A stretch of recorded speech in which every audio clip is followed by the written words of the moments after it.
नमस्कार दोस्तों, स्वागत है आप सभी का रोशन सर स्टडी पॉइंट पे।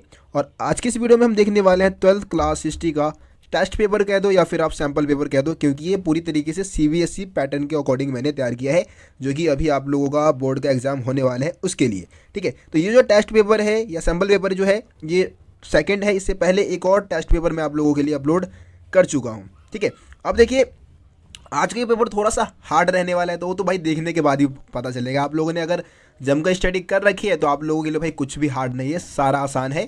अगर नहीं पढ़ा है भाई तो जाहिर सी बात है वो आसान भी होगा ना, तो भी आपको हार्ड ही लगने वाला है। ठीक है, तो आगे अगर आप और भी सैम्पल पेपर की वीडियो देखना चाहते हैं, रोशन सर स्टडी पॉइंट की वीडियो को देखना चाहते हैं, तो चैनल को सब्सक्राइब करके बेल आइकन को प्रेस कर देना, ताकि मेरे चैनल पे आने वाली सभी वीडियो का नोटिफिकेशन सबसे पहले आप तक पहुँचे। तो चलिए पीडीएफ में चलते हैं, अपने सैम्पल पेपर को देखते हैं।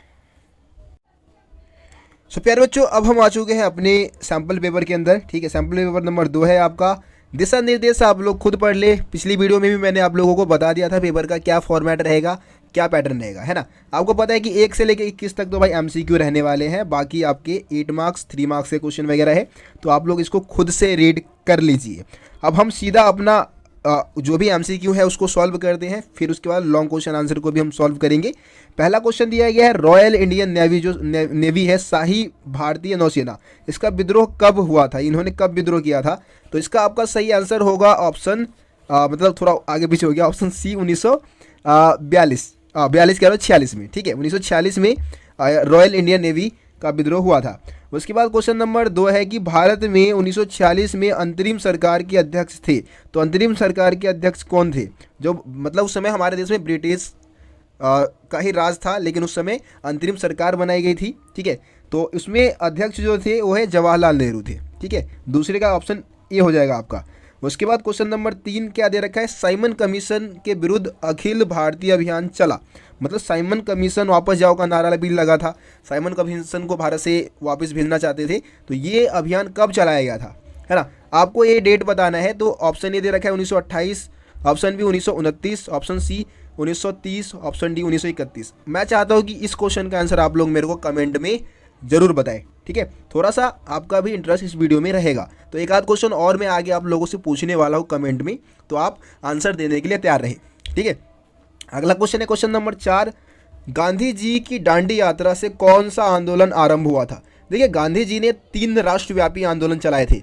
असहयोग आंदोलन था आपका, शवन्य अवज्ञा आंदोलन और भारत छोड़ो आंदोलन, ये 3 बड़े आंदोलन थे। तो नमक सत्याग्रह यानी कि दांडी यात्रा के साथ ही शवन्य अवज्ञा आंदोलन की यात्रा मतलब शवन्य अवज्ञा आंदोलन की जो शुरुआत है वो हुई थी। ऑप्शन बी यहाँ पे आपका क्या है, सही उत्तर है।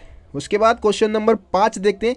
क्वेश्चन नंबर 5 है, झांसी तथा सतारा को अंग्रेजी राज्य में मिलाया गया। मतलब ब्रिटिश राज में सांची और सतारा को मिलाया गया था। कैसे मिलाया गया था, आपको यहाँ पे 4 ऑप्शन दे रखा है।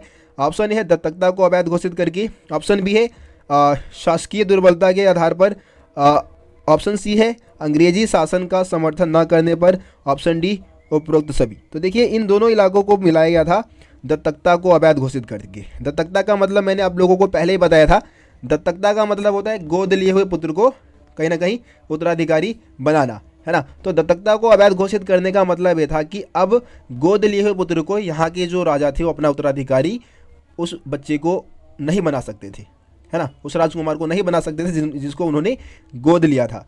तो इस कारणवश उन इलाकों को अंग्रेजों ने क्या किया, अपने साम्राज्य में मिला लिया था। तो ये ऑप्शन ए आपका यहाँ पे क्या है, सही है। उसके बाद क्वेश्चन नंबर 6 देखते हैं। क्वेश्चन नंबर 6 है, विद्रोह के बाद अंग्रेजों का अवध पर पुनः नियंत्रण स्थापित हुआ। जी हाँ, विद्रोह के बाद अंग्रेजों का अवध पर पुनः नियंत्रण स्थापित कब हुआ था। ठीक है, आपको पता है कि अवध में भी भाई अवध सबसे विद्रोह 1857 के विद्रोह का सबसे व्यापक रूप अवध में ही देखने को मिलता है। तो अवध को उन्होंने कब नियंत्रण में लिया था, हमें पता है दिल्ली को उन्होंने सितंबर में ले लिया था, है ना, सितंबर 1857 में ले लिया था। लेकिन अवध में काफ़ी टाइम लग गया था भाई, अवध को नियंत्रण में लेने में काफ़ी टाइम लगा, और वो मार्च 1858 में जाके हो पाया। ठीक है, क्या डेट बोला मैंने, मार्च 1858, ऑप्शन डी आपका यहाँ पे सही उत्तर है। उसके बाद क्वेश्चन नंबर 7 देख लेते हैं। क्वेश्चन नंबर 7 है, नीचे दिए गए कथन और कारण के रूप में है। ठीक है, उसके अनुसार आपको आंसर देना है। तो कथन दे रखा है, कारण दे रखा है, आपको बहुत ही ध्यान से इसका आंसर करना है। बहुत सारे बच्चे कथन कारण वाले क्वेश्चन में फंसते हैं।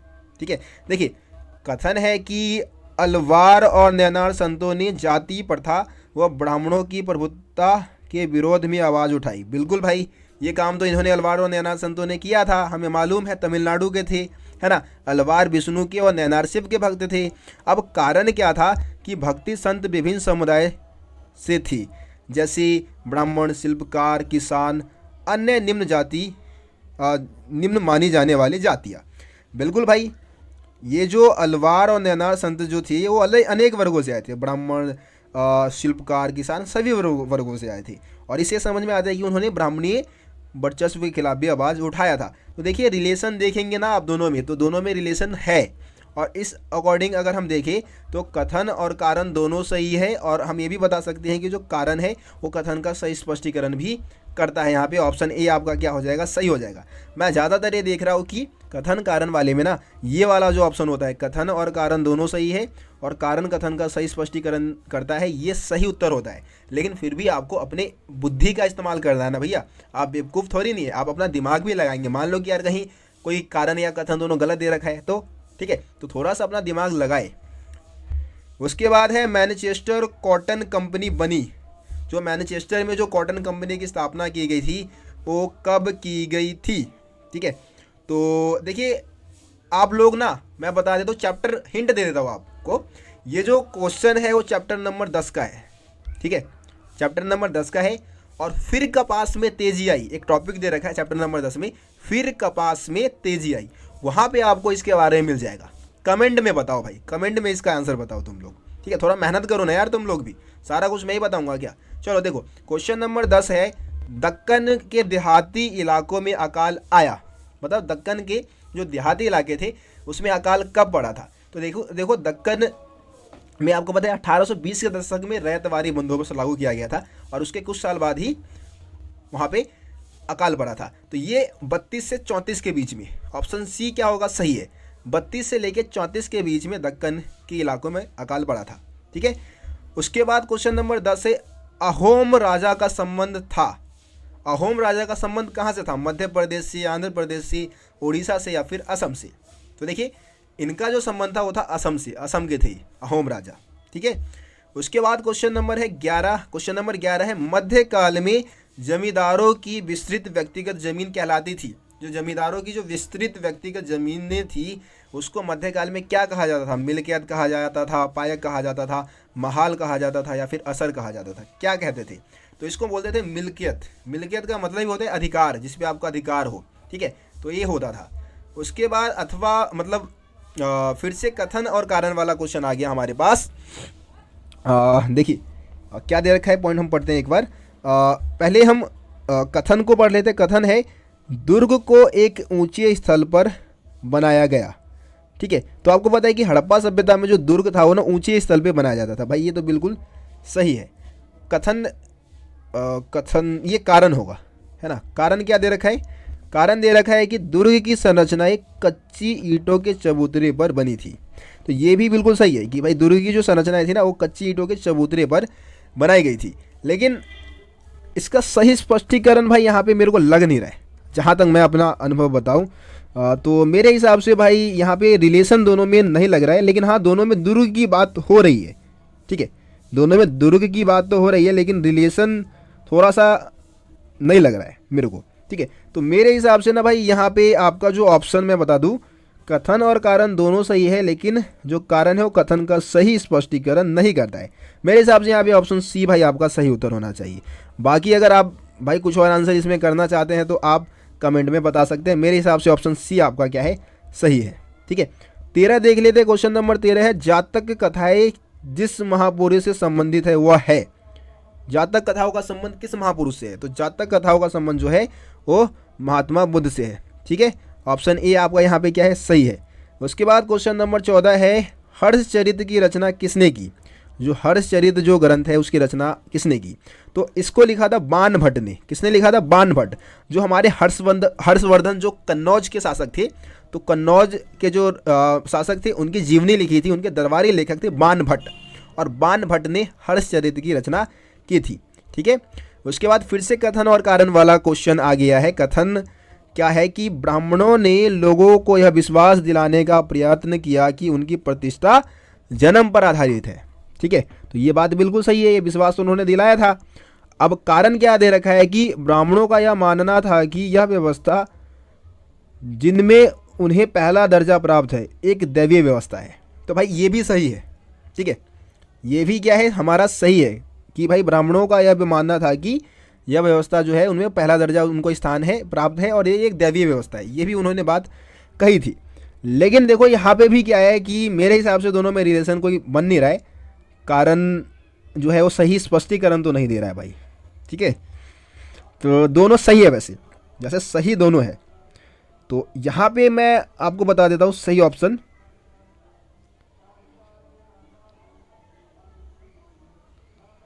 लेकिन अगर हम देखिए तो दोनों संदर्भ में दोनों वर्ण व्यवस्था के बारे में ही बात हो रही है। ठीक है, मैंने आपको एक बार बताया था कि रिलेशन देखना है, तो आप बात करिए तो यहाँ पे दोनों में ना वर्ण व्यवस्था की ही बात हो रही है। और थोड़ा सा रिलेशन आपको नजर आए तो आपको मेरे ख्याल से ऑप्शन इस वाले पे जाना चाहिए। कथन और कारण दोनों सही है, कारण कथन का सही स्पष्टीकरण भी देता है। मेरे हिसाब से तो भाई यही ऑप्शन पे आपको जाना चाहिए और यही ऑप्शन सही होगा। ठीक है, चलिए क्वेश्चन नंबर 16 है, बुद्ध के उपदेश शामिल है।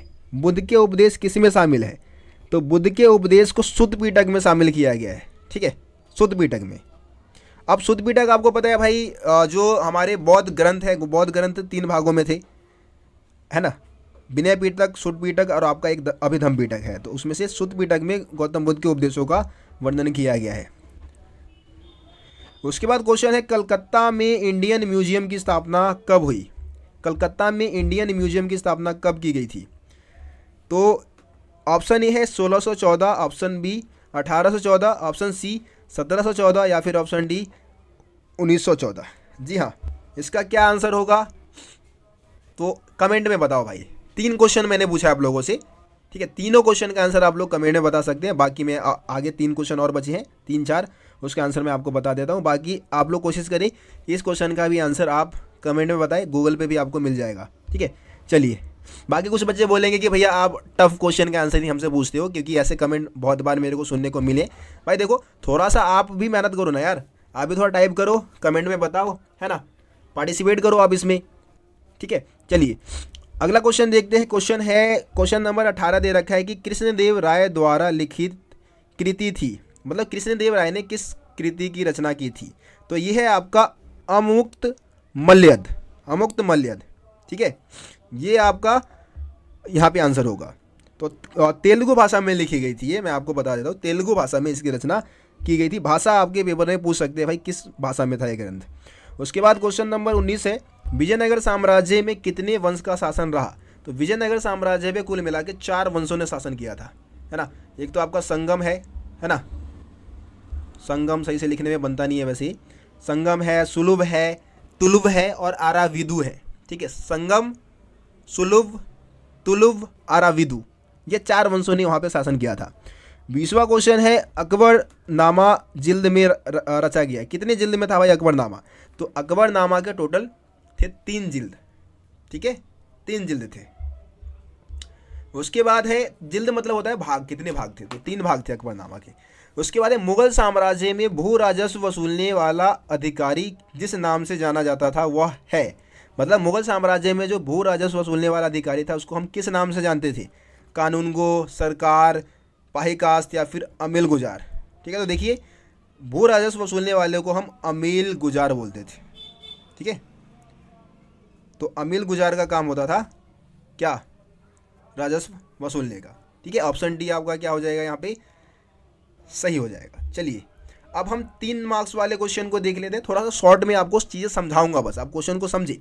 मैंने आपको पहले ही बोला भाई इस टेस्ट पेपर को सॉल्व करना है, आप एग्जामिनेशन शीट लेकर आए, उस शीट पे आप क्वेश्चन को सॉल्व करें। बाकी आप इसकी PDF चाहते हैं, टेलीग्राम पे मेरे को मैसेज कर दे, मतलब टेलीग्राम पे वैसे मैं डाल दूंगा। ठीक है, टेलीग्राम पे जाके आप इस टेस्ट पेपर को ले लेना। अगर आपको लगे, वैसे मैं कई बार क्या होता है कि काम की वजह से भूल जाता हूँ, तो आप मेरे को याद दिला दो, कमेंट कर दो कि भैया टेलीग्राम पे आपने ये टेस्ट पेपर नहीं डाला है, मैं डाल दूंगा। ठीक है, याद दिला देना तुम लोग बस। तो ये काम करना भाई, इसको सॉल्व जरूर करना यार, खुद से 3 घंटे का टाइम सेट करो और खुद से इसको सॉल्व करने की कोशिश करो, तब जाके बात बनेगी। नहीं तो भाई ऐसे तो सब आते हैं यूट्यूब पे और आके वीडियो देख के चले जाते हैं। मेहनत कोई नहीं करना चाहता, सब चाहता है कि भाई कोई ऐसी एक वीडियो मिल जाए जिसमें वो टॉप कर जाए, है ना भाई। लेकिन मेहनत करना पड़ता है यार। एक वीडियो देखने से, 4 वीडियो देखने से या फिर 50 वीडियो देखने से आप थोड़ी टॉपर बन जाएंगे, जब तक आप खुद से रगड़ा नहीं देंगे, खुद से मेहनत नहीं करेंगे। खुद से मेहनत करना यार बहुत ज़रूरी है, ठीक है। तो चलिए अब हम देखते हैं क्वेश्चन नंबर है 22। क्वेश्चन नंबर 22 है, शिल्प उत्पादन के केंद्रों की पहचान किस प्रकार की जाती है, संक्षेप में वर्णन कीजिए। मतलब आपको बताना है कि शिल्प उत्पादन केंद्र जहाँ पे चीज़ों को बनाया जाता था, यहाँ पे हड़प्पा वासियों के संदर्भ में आपको इस क्वेश्चन का आंसर देना है। तो देखो, मान लो किसी जगह पे शिल्प उत्पादन काम होता था, किसी चीज़ को बनाया जाता था, तो उसमें से क्या निकलेंगे, बहुत सारे अवशेष निकलेंगे, है ना। किसी जगह पे उत्पादन केंद्र है तो उसमें से कूड़ा करकट निकलेगा, उसमें से कुछ अवशेष निकलेंगे, पत्थर के टुकड़े निकल सकते हैं पुराने समय में, है ना, या फिर लोहे के या फिर कोई धातु है उसके कुछ अवशेष निकल सकते हैं। तो उन सब चीज़ों का इस्तेमाल करेंगे इतिहासकार उत्पादन केंद्रों का पता लगाने के लिए। इसमें से सबसे ज़्यादा महत्वपूर्ण होता है कूड़ा करकट, ठीक है। कूड़ा करकट से हम पता लगा लेते हैं किसी स्थान पे कौन सा उत्पादन केंद्र रहा होगा, वहाँ पे किन चीज़ों का निर्माण होता होगा। उसके बाद है, ईसा पूर्व प्रथम शहर शताब्दी का काल विश्व इतिहास में महत्वपूर्ण मोड़ माना जाता है, कथन का औचित्य सिद्ध कीजिए। महत्वपूर्ण क्यों मानते हैं भाई? तो ईसा पूर्व प्रथम शहर शताब्दी का मतलब है कि ईसा मसीह के ना, है ना, ईसा मसीह का नाम आप लोगों ने जरूर सुना होगा। ईसा मसीह के जन्म से पहले के जो 1000 वर्ष है वो विश्व इतिहास में एक महत्वपूर्ण काल क्यों माना जाता है? तो देखिए, इस काल में ना दुनिया के अनेक हिस्सों में अनेक परिवर्तन देखने को मिलता है। विचारकों का उद्भव, जैसे कि चीन में खुंगतसी, ठीक है, आपका ईरान में जरथोस्त्र, यूनान में सुकरात, प्लेटो, अरस्तु, भारत में महावीर, जैन, गौतम बुद्ध जैसे चिंतकों का उद्भव हुआ। भारत में इसी समय काल में गंगा घाटी में बहुत सारे नए नगर और राज्य उभर के सामने आए। लोगों के जीवन में बदलाव आया, आर्थिक जीवन में, सामाजिक जीवन में बदलाव देखने को मिलता है। तो ये पॉइंट्स आप लिख सकते हैं। हमारा 24वां क्वेश्चन दे रखा है, वासवन्ना कौन थे? तो भाई वासवन्ना कर्नाटक से थे। कर्नाटक में जो भक्ति आंदोलन का उदय हुआ वो इन्हीं के नेतृत्व में हुआ, 12वीं सदी में। कौन सी सदी में? 12वीं सदी में हुआ था, है ना। और इनके जो अनुयायी थे, मतलब शुरू में ये जैन मत को मानने वाले थे और कालाचूरी राजा के दरबार में मंत्री के पद पे थे। इनके जो अनुयायी थे वो वीरशैव और लिंगायत कहलाए, है ना, जिसमें से लिंगायत बहुत ही महत्वपूर्ण है। लिंगायत उन्हें बोलते हैं जो कि शिव की पूजा लिंग के रूप में करते थे, अपने माय स्कंद पे चांदी के छोटे से पिटारे में लघु लिंग धारण करके भ्रमणशील रहते थे, ठीक है। तो ये पॉइंट्स आप यहाँ पे लिख सकते हैं, 3 नंबर के हिसाब से है तो 4-5 पॉइंट आप लिख दें, बहुत है। उसके बाद क्वेश्चन नंबर है हमारा 25 की, मुगल भारत में जाति और ग्रामीण माहौल का वर्णन कीजिए, है ना। मुगल काल में जाति और ग्रामीण माहौल कैसा था? तो जाति के आधार पे किसान कई वर्गों में, समूहों में बटे हुए थे, उनके साथ भेदभाव होता था। बहुत सारे किसान जो थे वो खेती के बाड़ी का काम छोड़ के मजदूरी करते थे, किसी दूसरे के घर पे जाके काम करते थे, है ना। बहुत सारे समुदाय में, जैसे कि हमें मुस्लिम समुदाय में हल्लाल खुराना जैसे लोग मिलते हैं, हल्लाल खुराना जो कि गाँव के बाहर रहते थे, है ना। अब इसके अलावा जो आपके मल्लाह ज़्यादा थे उनकी स्थिति बिल्कुल दासों जैसी थी। तो ये सब ग्रामीण माहौल वाले पॉइंट में आप लिख सकते हो। इसके अलावा जो जाट थे, जाट भी किसान थे और राजपूत भी किसान थे। लेकिन सामाजिक स्थिति की बात करें, दोनों किसान हैं लेकिन स्थिति ज़्यादा ऊंची किसकी थी? राजपूतों की थी, क्योंकि ये ऊंची जाति के थे। ये भी एक रीजन था, ठीक है। ये पॉइंट आप बता सकते हैं इसमें। अगला क्वेश्चन देखते हैं 26वां क्वेश्चन दिया गया है, डोमिंगो पेस ने विजयनगर साम्राज्य के महानवी डिब्बे को विजय का भवन की संज्ञा दी, न्याय संगत पुष्टि कीजिए। तो भाई इसको विजय की भवन की संज्ञा क्यों दी गई? ठीक है, तो इस पे विशेषकर आपको महानवी डिब्बे के बारे में ही बताना है, ज़्यादा कुछ इसमें आपको समझाने की जरूरत है नहीं। महानवी डिब्बे के बारे में आपको जो भी मालूम है वो सारे पॉइंट आप लिख लीजिए। इसको विजय की भवन की संज्ञा दी जाती है क्योंकि इस पर नवरात्रि का त्यौहार बहुत ही उत्सव के साथ मनाया जाता था, ठीक है। और इसका जो आधार था वो 11,000 वर्ग फीट, ऊंचाई इसकी 40 वर्ग फीट थी, ठीक है। नवरात्रि का त्यौहार मनाते थे, इसको दशहरा, दुर्गा पूजा अलग अलग नामों से जानते हैं। इससे जुड़े जो धार्मिक अनुष्ठान थे उसमें मूर्तियों की पूजा, राज्य की अश्वों की पूजा और जो आपके भैंस और अन्य जानवर है उनकी बलि दी जाती थी। इसकी शोभा क्या थी? शोभा यानी कि जिसको देखने के लिए लोग आते थे, तो शोभा में आप बता सकते हो नृत्य होता था, कुश्ती होता था, है ना। रथों और हाथियों की शोभा यात्रा निकाली जाती थी। नायकों द्वारा विजयनगर के राजा को उपहार भेंट देते थे। उसको देखने के लिए भी लोग आते थे। ठीक है, तो ये पॉइंट आप इसमें लिख सकते हो।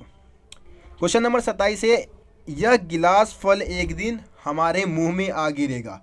इस संदर्भ में लॉर्ड डलहौजी द्वारा अवध के अधिग्रहण का वर्णन कीजिए। भाई अवध का आपको पता है कि अवध के बारे में लॉर्ड डलहौजी ने एक बात कही थी कि ये गिलास फल एक दिन हमारे मुंह में आ गिरेगा। तो गिलास फल का मतलब है चेरी, है ना।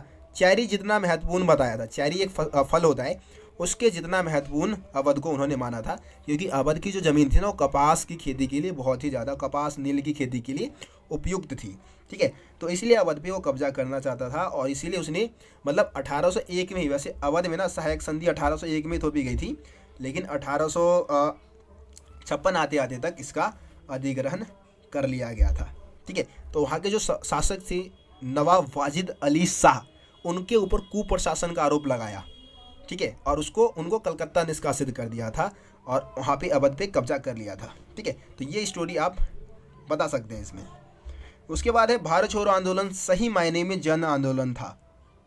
तो भारत छोड़ो आंदोलन भाई सही मायने में एक जन आंदोलन था, क्योंकि महात्मा गांधी ने जैसे ही 1942 में इस आंदोलन को शुरू किया ना, उसके तुरंत बाद उनको गिरफ्तार कर लिया गया।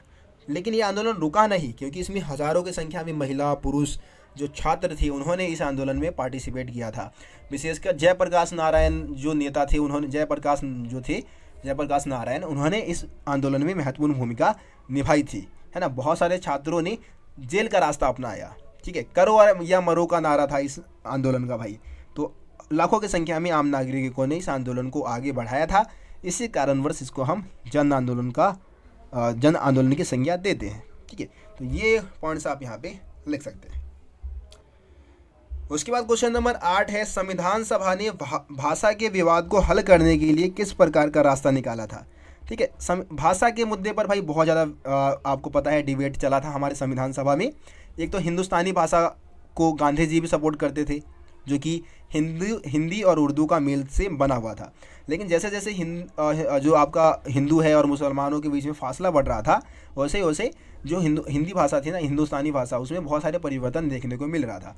जो आपका उर्दू था, उर्दू फारसी के नज़दीक ज़्यादा जा रहा था। दूसरी तरफ जो हमारा हिंदी भाषा है वो संस्कृत के नज़दीक चला गया। इस कारण फिर बहुत ज़्यादा डिबेट होने लग गया था हिंदी भाषा यानी कि हिंदुस्तानी भाषा को राष्ट्रीय भाषा बनाने को लेकर, है ना। धुलेकर तो चाहते थे कि भाई हिंदी भाषा को ही राष्ट्रीय भाषा की दर्जा मिले। अगर जिनको हिंदी भाषा बोलने नहीं आती है वो संविधान सभा को छोड़कर चले जाए।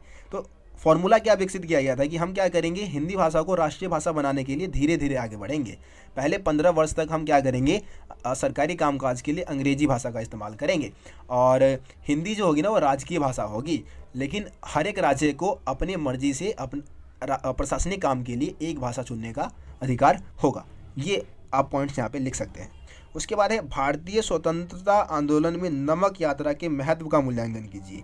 ब्रिटिश सरकार का इसके प्रति क्या नज़रिया था। तो यहाँ पे आप नमक सत्याग्रह के महत्व, विशेषकर महत्व के बारे में पूछा गया है और ब्रिटिश सरकार का क्या नज़रिया था। तो थोड़ा सा आप नमक सत्याग्रह के बारे में बता देंगे। ठीक है, क्या था, कहाँ से शुरू किया गया था, और उसके बाद आप इसका महत्व, मेन महत्व बताना है। तो महत्व क्या रहा था कि भाई महात्मा गांधी फेमस हो गए थे, दुनिया के नज़रों में आ गए थे, है ना। इसमें महिलाओं ने बढ़ चढ़ के भाग लिया था और अंग्रेज़ों को नमक सत्याग्रह के कारण ही पहली बार एहसास हुआ कि वो भारत में ज़्यादा दिनों तक नहीं टिक पाएंगे। ठीक है, ये पॉइंट आप बताइए। ब्रिटिश सरकार का नज़रिया क्या रहा। तो ब्रिटिश सरकार ने क्या किया, नमक सत्याग्रह को देखते हुए गोलमेज सम्मेलन का आयोजन किया था, है ना। 2 गोलमेज सम्मेलन हुआ था। ठीक है, तो पहला गोलमेज सम्मेलन 1930 में हुआ था भाई, वो तो असफल ही रहा क्योंकि उसमें भारत के किसी नेता ने पार्टिसिपेट नहीं किया। दूसरा गोलमेज सम्मेलन 1931 में हुआ था, अगले साल। तो इसमें महात्मा गांधी ने पार्टिसिपेट किया, जो आपके जवाहरलाल नेहरू कह रहा हूँ, अम्बेडकर जी थे आपके, है ना। रजवाड़े के राजा वगैरह भी गए थे वहाँ पे, मुस्लिम लीग भी इसमें थी। तो ये भी गोलमेज सम्मेलन असफल रहा था क्योंकि महात्मा गांधी ने बोला कि कांग्रेस पार्टी को सत्ता में हिस्सेदारी मिलनी चाहिए, लेकिन तीनों तरफ से उनका विरोध हुआ था। अम्बेडकर जी ने भी विरोध किया, रजवाड़ों के राजा और मुस्लिम लीग ने भी। ठीक है, तो ये सारे पॉइंट आपको इसमें लिखने हैं। उसके बाद है क्वेश्चन नंबर 29 है, अपनी सीमाओं के बावजूद आईन ए अकबरी अपने समय के लिए एक अनोखा दस्तावेज बना हुआ है, कथन को स्पष्ट कीजिए। भाई आईन ए अकबरी को एक हम अनोखा दस्तावेज क्यों मानते हैं। ठीक है, तो इसमें सबसे पहले तो इसकी विशेषता बता देनी है। आईन ए अकबरी को लिखा किसने, अबुल फजल ने। अकबरनामा का तीसरा भाग है। ठीक है, इसकी विशेषता क्या है कि इससे हमें मुगल प्रशासन के बारे में, भूगोल के बारे में, वहाँ की सामाजिक प्रथा, जाति प्रथा, है ना, वहाँ के दरबार के बारे में, वहाँ के ग्रामीण समाज के बारे में, राजस्व व्यवस्था के बारे में बहुत सारी जानकारी मिलती है ना। इसके अलावा आईने अकबरी को असामान्य दस्तावेज इसलिए माना जाता है क्योंकि ना भाई आईने अकबरी से पहले मध्यकाल में हमारे पास कोई ऐसा दस्तावेज है ही नहीं जो कि हमें मुगल ग्रामीण समाज की जानकारी देता हो या भारत के ग्रामीण समाज का वर्णन करता हो। ज़्यादातर ग्रंथ में ना युद्ध, समाज, राजनीतिक उथल पुथल, मार काट, इन सब चीज़ों का वर्णन है, लेकिन आईने अकबरी में ग्रामीण समाज का वर्णन है। ठीक है, लोगों के उत्पादन के बारे में, राजस्व व्यवस्था के बारे में वर्णन है, जो कि इसको एक अनोखा दस्तावेज बना देता है। ठीक है, तो ये पॉइंट आप यहाँ पे लिखें। उसके बाद इसी में अथवा में एक और क्वेश्चन है कि 16वीं से 17वीं सदी में खेती की मौसम चक्र का वर्णन करते हुए स्पष्ट कीजिए कि उस समय विभिन्न प्रकार की फसलें उगाई जाती थी। अब देखिए, आपको पता है कि 16वीं से 17वीं सदी में मौसम के 2 चक्रों में खेती होती थी, एक तो खरीफ, दूसरा रबी, है ना। और जहाँ पे वर्षा अधिक हो रही है वहाँ पे 3 प्रकार की फसलें उगाई जाती थी। फसलों के उत्पादन में बहुत ज़्यादा विविधताएँ थी। आगरा में 39 किस्म की फसलें उगती थी भाई, 39। दिल्ली में 43 किस्म की, ठीक है। और बंगाल में तो चावल की ही 50 किस्में उगाई जाती थी। चावल की कितनी? 50 किस्में। अब विविधता ये थी कि भाई खाने पीने के लिए भी खेती होती थी और व्यापार करने के लिए भी। खाने पीने के लिए गेहूँ, चावल, है ना, दाल वगैरह उगाए जाते थे, और व्यापार करने के लिए गन्ना, कपास, कुछ दलहन भी इसमें शामिल हो जाते थे, जिसको हम जिनसे कामिल भी बोलते हैं। तो जिनसे कामिल जैसे फसलों का एग्जाम्पल आपको मिलता है, तो इसका भी उत्पादन होता था। ठीक है, मुगल बादशाह भी ऐसे जिनसे कामिल जैसे फसलों के उत्पादन को प्रोत्साहन करते थे ताकि राज्य को ज़्यादा से ज़्यादा क्या मिल सके? टैक्स मिल सके। ठीक है, उसके बाद 16वां क्वेश्चन है कि भाई मोहनजोदड़ो एक नियोजित शहर था कैसे? बहुत आसान क्वेश्चन है, बहुत ही हलवा। आज मैंने आप लोगों को बताया था कि 8 नंबर के क्वेश्चन को हम कैसे सॉल्व करें, तो उसमें मैंने इसी क्वेश्चन को ऐड किया है। मेरे को मालूम है आप लोगों ने उस वीडियो को जरूर देखा होगा, वहाँ पे आपको प्रॉपर इसका आंसर मिल जाना है। ठीक है, नहीं देखा है भाई 8 नंबर के क्वेश्चन को हम कैसे सॉल्व करेंगे, कैसे पूरे नंबर लेंगे हम 8 नंबर के क्वेश्चन में, भाई वीडियो देख लेना। ठीक है, हो सकता है मैं लिंक डिस्क्रिप्शन में भी डाल दूँ। अगर नहीं मिल रहा होगा, वीडियो आपको नहीं मिलेगा चैनल पे, तो आप मेरे को कमेंट करके पूछ लेना, मेरे से मैं आपको बता दूंगा। उसके बाद है हड़प्पा संस्कृति में सत्ता तथा शासक वर्ग की स्थिति के संबंध में क्या तर्क वितर्क दिए जाते हैं, उसकी विवेचना कीजिए। अब देखो, ये क्वेश्चन भाई फंसा देता है बच्चों को मालूम नहीं क्या लिखना है। सत्ता तथा शासक वर्ग मतलब कि यहाँ पे राजाओं की बात करनी है। क्या कोई राजा था वहाँ पे? राजाओं को लेकर क्या तर्क वितर्क चलता है, इतिहासकारों के क्या मत है, वो बताना है। देखो, सबसे पहले तो 2 साक्ष्य के बारे में बता देना कि भैया हमें ना खुदाई के दौरान हड़प्पाई क्षेत्र से 2 साक्ष्य मिले। एक तो हमें पत्थर की मूर्ति मिली जिसको हमने पुरोहित राजा की संज्ञा दी, और अपने को मिला एक विशाल भवन, है ना, विशाल भवन मिला। इस भवन को किसकी संज्ञा दी गई है? इस भवन को दी गई है प्रसाद की संज्ञा। प्रसाद मतलब होता है महल। ठीक है, तो महल बोला इसको। अब इसके अलावा कोई जानकारी ही नहीं है जिसके आधार पर हम कह सकें कि वहाँ पे कोई राजा रहा होगा। तो इतिहासकारों ने अपने अलग अलग मत दिए। कुछ ने बोला कि भाई वहाँ पे कोई शासक था ही नहीं, कोई राजा नहीं, वहाँ पे सब क्या थे? एक बराबर थे। ठीक है, किसी ने बोला कि भाई अलग अलग क्षेत्र के अलग अलग राजा थे। कुछ ने बोला कि वहाँ पे सिर्फ एक राजा था। अब जो तीसरे विद्वान थे जिन्होंने एक राजा वाली बात कही, उन्होंने लॉजिक भी दिया कि पूरे क्षेत्र से हमें समान आकार की ईंटें मिली, नालियों का निर्माण एक जैसे तरीके से किया गया था। ठीक है, एक जैसे तरीके से बस्तियों का विकास किया गया था, तो कहीं एक राजा रहा होगा जभी तो ऐसे काम करवाया होगा। तो ये लॉजिक जो है थर्ड वाला, एक राजा वाला, वो कहीं ना कहीं सही सिद्ध होता है। तो निष्कर्ष के तौर पे हम ये यहाँ पहुँचते हैं कि वहाँ पे एक राजा रहा होगा और वो वहाँ पे शासन करता होगा। ठीक है, बाकी आगे जो आपके 30, 31 और जो आपका मतलब क्वेश्चन नंबर आपका 31, 32 और 33, ये जो है आपका पैराग्राफ आधारित है। भाई पैराग्राफ को पढ़ लो, आंसर आपको इसमें मिल जाएगा। इतने बेवकूफ़ तुम हो नहीं कि पैराग्राफ के आंसर को भी तुम नहीं कर पाओगे, और ये भी मेरे को ही करवाना पड़ेगा। अब देख लो, कुछ मैप दे रखे हैं। मैप के लोकेशन बहुत ही आसान मैप है, लेकिन इंपॉर्टेंट है भाई। हड़प्पा सभ्यता वाले में से ना यही लोकेशन पूछे जाते हैं। धौलावीरा, ठीक है, थोड़ा गलत हो गया, धौलावीरा होगा, लोथल, बनावली, कालीबंगान, है ना, और नागेश्वर। ये 5 लोकेशन आपकी बहुत इंपॉर्टेंट है पहले मैप से, इसीलिए मैंने 5 लोकेशन टिक करने के लिए आपको बोला है। तो 5 लोकेशन आपको भरना है। सबसे पहले धौलावीरा देखो भाई, इसमें पहले से ऑलरेडी 2 लोकेशन टिक कर रखे हैं, लेकिन ये हड़प्पा क्षेत्र का नहीं है। पहला हमारा धौलावीरा थोड़ा सा ऊपर की तरफ इस जगह पे दिखाना भाई, ठीक है। मैं आपको बता ही देता हूँ यार, देखो धौलावीरा को अपने को कहाँ दिखाना है, धौलावीरा को अपने को इस तरफ दिखाना है, ऊपर की तरफ, ठीक है। उसके बाद लोथल आप कहाँ दिखाओगे, लोथल को इस जगह दिखा देना भाई, यहाँ पे लोथल, ठीक है। नागेश्वर कहाँ दिखाओगे, बिल्कुल कॉर्नर पे भाई, इस जगह दिख रहा है ना, ये यहाँ पे कॉर्नर पे दिखा देना बिल्कुल लोथल। ये 3 जगह हो गया। कालीबंगन ये तो हमारे गुजरात के है। धौलावीरा है ना, ये नीचे आपका ये हो गया आपका लोथल, और यहाँ आपका नागेश्वर, ठीक है। उसके बाद आपका कालीबंगन कहाँ रहेगा भाई, कालीबंगन आपका रहेगा इस जगह पे, यहाँ पे राजस्थान में कालीबंगन होगा अपना, ठीक है। राजस्थान में सही से चल नहीं रहा भाई, ये मार्कर सही से चल नहीं रहा है। और आपका बनावली कहाँ होगा, बनावली आपका हरियाणा में दिखा देना, बीच में भी दिखा देना चलेगा। कहाँ दिखा दोगे, 1 मिनट चल जा यार, चल जा, हाँ तो बीच में भी आप दिखा दोगे, चल नहीं रहा भाई सही से, बीच में आप दिखा देना हरियाणा के, चलेगा, ठीक है। ये लोकेशन है, ये लोकेशन थे ना भाई, लोथल, धौलावीरा, कालीबंगन, नागेश्वर, बस ये 5 लोकेशन इंपॉर्टेंट है, आएगा पेपर में तो इन्हीं में से आएगा, ठीक है। पाकिस्तान वाले लोकेशन बहुत ही कम चांस है, पूछे नहीं जाते हैं, क्योंकि इंडियन हिस्ट्री को पढ़ रहे तो इंडिया का ही मैप आएगा ना यार, पाकिस्तान का मैप क्यों देंगे बोल, ठीक है। तो ये चीज़ आप ज़रूर कर ले। उम्मीद करता हूँ आप लोगों को ये टेस्ट पेपर बढ़िया लगा होगा। आप लोग अपने दोस्तों को भी इस टेस्ट पेपर को शेयर करें। PDF आपको टेलीग्राम पे मिलेगा, टेलीग्राम चैनल को जरूर ज्वाइन करें। रोशन सा स्टडी पॉइंट के नाम से टेलीग्राम पे चैनल बना रखा है, मिल जाएगा आपको, सर्च कर लेना। बाकी लिंक वगैरह भी चाहिए तो लिंक दे दूंगा आपको, लिंक से जुड़ जाना भाई, ठीक है। चलिए मिलते हैं आप लोगों से अगली वीडियो में, तब तक के लिए जय हिंद, जय भारत, अपना ख्याल रखिए।